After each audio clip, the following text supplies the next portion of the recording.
Hello सांग मैंने good morning everyone. आज थिला रज स्पेशल आमर एठी 4 दिन प्राय रज पालन हुए। तो प्रथम दिन रज आम कौन करूँ बहुत प्लान थिलु।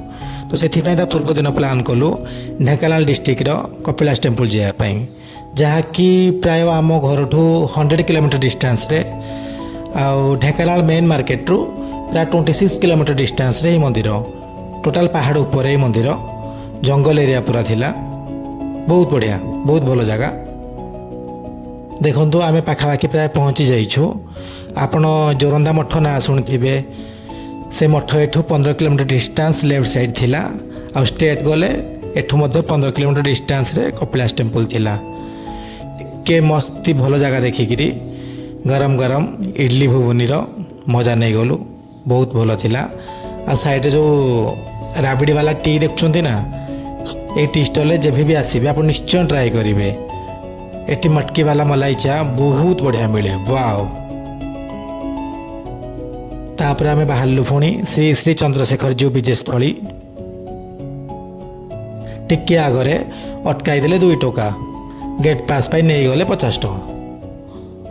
देखो आम कपिलास पीठ पहुँची जाइछु। प्रथम पाहचरे आरंभ कलु आम यात्रा। एटी 100 कि 200 कि 300 पाहाच नुह, टोटाल आपण मैंने कमेंट रे कहिबे टोटाल केते पाहाच। आ हाँ, जो माने सीढ़ी चढ़ी पारिबे नहीं तो से मानको अलगा गोटे रास्ता अच्छी जहाँ को कह जाए 12 बांकी। 12टी बांक देकरी से माने गाड़ी साहाय्य आराम से ठाकुर को दर्शन पाई जाई परिबे। ए जगह थिला हमर अधा पाहाच। तो ये टे बसिक आम थका टे अनुभव कलु, टिके आराम लगिला। तापर आम पुणी आरंभ करदेलु आम यात्रा। तो आउ किछि न मानी सीढ़ी पर सीढ़ी उठी चलू। प्राय 1 घंटा पर पहुँची गलु। आउ हाँ, ए मंदिर हूँ 1246 विश्व शताब्दी मंदिर। यह समुद्र पतनरू प्राय 2239 फीट उच्चरे मंदिर। देखंतु आम पहुँची जाइए मंदिर रे। बाँ पटे हूँ मंदिर। एटी भेली की भेली सब प्रकार फूल, भोग, प्रसाद, दीप सब एठी मिल जाए। से दिन रज एठी नाम मध्य होतला। तापर आमे आगेलु धाड़ी रे मंदिर दर्शन करिया पई। भिड़ पाई मंदिर भीतर को एठी अलाउ कर नथिले, सेति पई मंदिर बाहर थिबा शिवलिंग पाखरे आमे दीप लगे कि सेठी दर्शन कलु। बहुत बहुत शांति जगह थिला। आ हाँ, जानिछंती ए कपिलास मंदिर रे प्रभु को कपिलेश्वर नाम रे नहीं, से चंद्रशेखर नाम रे ही पूजा करा जाए। ए आपण माने निश्चय जानिबे।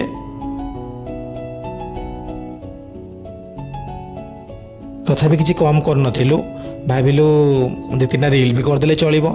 तो 2-3 रील करिया पय मध्ये पछेलुनु।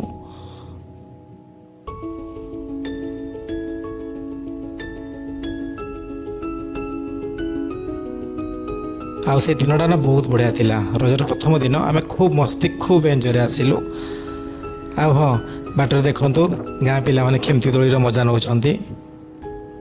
अरे कथार अछि ना, रजरे रज से कि रज जोठी नथिबो मिठा पानर मौज। तो आम माने छाड़ी थांतु कि से आम मध्य घर पाई मिठा रजपान टिके नेकी गलु। आ घर सब लोक माने खूब मस्ती रे खाइलु। आमर प्रथम दिन बहुत बढ़िया रे गला। आपण केमती गला कमेंट रे कहतु। Happy Raja, all of you, bye bye.